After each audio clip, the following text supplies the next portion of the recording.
안녕하세요, 행복이님들. 오늘은 1500년 왕릉을 지킨 비단벌레에 대한 얘기를 할까 해요. 신라시대 무덤인 항남대총에서는 말한장 꾸미개가 나왔어요. 근데 이 말한장 꾸미개는 비단벌레 날개로 꾸며진 거예요. 그리고 이 말한장 꾸미개는 상하지가 않은 거죠. 1500년이 됐는데도. 비단벌레 껍질은 큐티클 성질로 되어 있어 가지고요.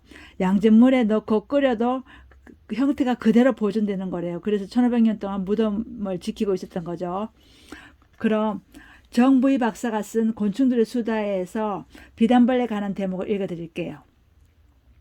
미인방망이라고 비단벌레가 한눈에 반할 정도로 아름다우니 옛 사람들은 비단벌레만 보면 옥충이라며 무조건 잡아다 귀한 물건을 장식하는 데 사용하였지요. 얼마나 유명세를 탔는지 북쪽으로는 고구려 시대의 평양 진파리 고분, 남쪽으로는 신라의 금강총과 항남대총 고분 속에 묻힌 왕의 부장품에서 수천 마리도 넘는 비단벌레가 발견되었습니다. 특히 항남대청에서 발견된 말한장 꾸미개는 너무도 화려하고 아름답습니다. 말한장 꾸미개를 만들기 위해 나무판을 고운 비단천으로 싼 다음 그 위에 비단벌레 날개 딱지 날개를 일렬로 가지런히 줄 맞춰 깔아붙입니다. 그런 뒤에는 정교한 색임 장식을 한 금동판을 올려놓지요. 그러면 금동판에서 흘러나오는 금빛과 금동판 틈에서 뿜어나오는 오색 찬란한 비단벌레 딱지 날개의 색이 함께 어우러져 신비할 정도로 화려한 빛깔을 만들어냅니다. 말 한 장 꾸미개 하나 만드는데 비단벌레가 무려 2000마리가 희생되었다니 놀랍기 이전에 가슴이 쓰립니다. 비단벌레를 장신구로 사용한 것은 우리만이 아니었습니다. 가까운 중국에서는 화려한 비단벌레에다 금속 테두리를 둘러서 장신구를 만들었는데 부녀자들은 이 비단벌레 장신구를 자신의 옷에 붙여 멋을 내기도 했습니다. 일본에서도 비단벌레를 장식품으로 사용했는데 특히 법륜사에 있는 옥충주자에는 대략 4,500마리의 비단벌레가 들어갔다니 입이 떡 벌어질 뿐입니다. 옥충주자는요, 불상을 모시는 탑 모양의 장롱으로 비단벌레로 장식한대요. 법륜사 얘기가 나왔으니 말이지, 일본 사람들은 한때 일본에만 비단벌레 공예품이 있다고 우겼습니다. 하지만 일제강점기 때 1921년에 신라의 금강총에서 비단벌레 장식품이 많이 출토되자 도무지 믿을 수 없다며 당황스러워했습니다. 그래서 정말 한반도에 비단벌레가 사는지 직접 확인하고자 우리나라에 건너와 세 차례 비단벌레를 조사했습니다. 아쉽게도 조사 결과는 꽝, 고작 3마리만 확인했을 뿐입니다. 조사 당시에도 우리나라에선 비단벌레를 보기가 하늘의 별 따기나 마찬가지로 귀했습니다. 결국 일본인들은 한국에는 비단벌레가 있긴 하지만 개체수가 굉장히 적다고 결론 지었습니다. 그래서 아직도 일본과 우리나라의 장식품에 사용했던 비단벌레가 어디 출신인지 의견이 분분합니다. 우리나라에 비단벌레가 많이 살고 있다면 이런 신경전은 아예 고개도 못 들었을 거라 생각하니 속이 상합니다. 비단벌레의 딱딱한 딱지날개는 놀랍게도 1500년 세월을 비웃기라도 하듯이 방금 태어난 것처럼 찬란한 빛깔을 그대로 유지하고 있습니다. 새도 녹이 쓰는 판에 딱지날개는 무슨 수로 변하지 않고 고스란히 남아있을까요? 딱지날개는 큐티클이라는 신비한 재질로 만들어져 아무리 양잿물에다 넣고 펄펄 끓여도 녹지도 변질되지도 않습니다.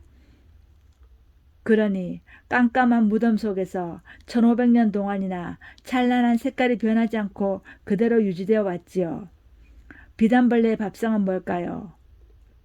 왕벚나무, 팽나무, 가시나무가 주식인데 특히 늙어 썩어가는 나무를 좋아합니다. 물론 어른벌레는 고작해야 일주일 정도 살지만 애벌레는 나무 속에서 1년 이상을 살기 때문에 아름드리 썩은 나무가 있어야 살아남을 수 있지요. 그래서 비단벌레는 주로 바닷바람을 막기 위해 심어놓은 해안가의 팽나무숲, 느티나무숲 같은 방포림에서 살기 때문에 남부지방의 해안가에서 가끔 만날 뿐 좀처럼 모습을 보여주지 않습니다. 더구나 이 숲들은 예전에 풍수지리설의 영향으로 마을 어귀에 만든 비보숲으로 드문드문 흩어져 있어서 비단벌레가 무더기로 서식하는 데는 한계가 있습니다. 지난 2012년 새밑에 희소식이 날아왔습니다.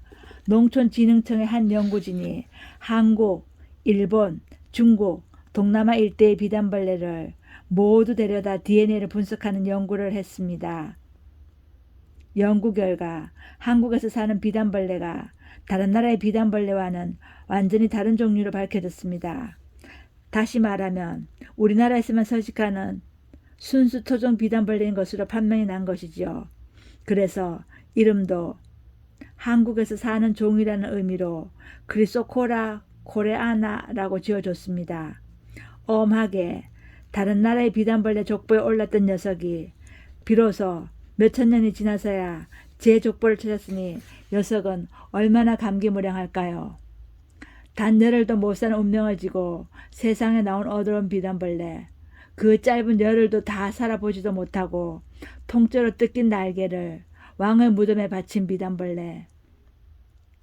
1500년 전 왕은 죽어 흙으로 돌아가고 없지만 비단벌레는 죽어 사라진 왕옆을 1500년 동안 찬란한 자태로 묵묵히 지켰습니다. 어때요? 비단벌레 신기하죠? 불쌍하고요.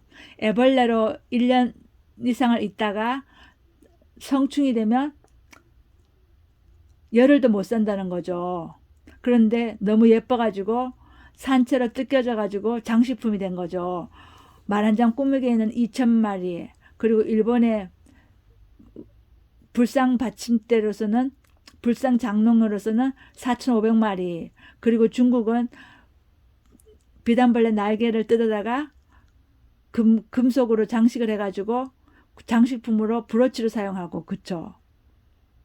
인간의 아름다움에 대한 욕심은 끝이 없는 것 같아요. 그 작은 비단벌레 날개를 뜯어서 장식품을 만들고 말 한 장 꾸미개를 만들고, 그리고 또 불상을 모시는 장롱을 만들고, 그쵸? 비단벌레는 딱지 날개가 되게 신기해요. 큐티클이라는 재질을 만들어졌는데 이 큐티클은 양진물에 넣고 펄펄 끓여도 변하지 않고 그대로라는 거예요. 얼마나 신기해요. 큐티클 성분을 분석하고 싶어요. 어떤 성분이 있을까요? 우리 주기율표 화학 시간에 배웠잖아요. 그 주기율표에 어떤 원소들이 있을까요? 비단벌레 날개에는, 그쵸? 비단벌레는 왕벚나무하고 팽나무하고 가시나무 늙은 둥지 속에 산다 그러죠. 팽나무는 남쪽 지방에 살고 왕벚나무는 남쪽 지방에 살고 우리 서울에도 살죠. 그런데 비단벌레는 겨울 기온이 0도라야 된대요. 0도보다 더 낮으면 죽나 봐요. 그러면 서울은 겨울에 영하 17도 15도 가니까 서울에서는 비단벌레가 살 수 없나 봐요. 그쵸? 저는 비단벌레를 전시관에서 봤어요. 살아있는 건 본 적이 없거든요. 행복인들, 우리 비단벌레 원정대 만들어서 비단벌레 구경하러 갈까요? 비단벌레는 남쪽 지방에 산다니까 어디 살까요? 제주도, 여수, 순천, 부산 이곳에 살까요? 그런데 제 언니랑 동생이 김해 사는데 비단벌레 봤다는 얘기는 안 했는데 김해는 안 사나 모르겠네요. 행복인들의 친구나 지인이 만약에 제주나 여수, 순천에 살면 비단벌레 봤냐고 한번 물어보세요. 그 지방에는 비단벌레가 서식하고 있는지. 비단벌레가 귀하다 그러니까 대한민국에 몇 마리나 서식할까요? 100마리? 1000마리? 만마리? 만마리는 안 될 것 같아요. 행복인들은 비단벌레에 대해서 많이 아세요? 저는 정부의 박사님이 이 책 보고 알게 됐어요. 이 책 보고 많이 알게 됐죠. 중국 비단벌레 장신구로 만들고, 일본 불상 장롱으로 만들고, 한국은 말 한 장 꾸미기로 만들었고, 그것도 신라 때 1500년 전에 신라 왕의 무덤에서 나왔다는 거죠. 1500년 동안 비단벌레가 왕릉을 지킨 거예요. 그 무덤 주인은 참 행복하셨겠어요.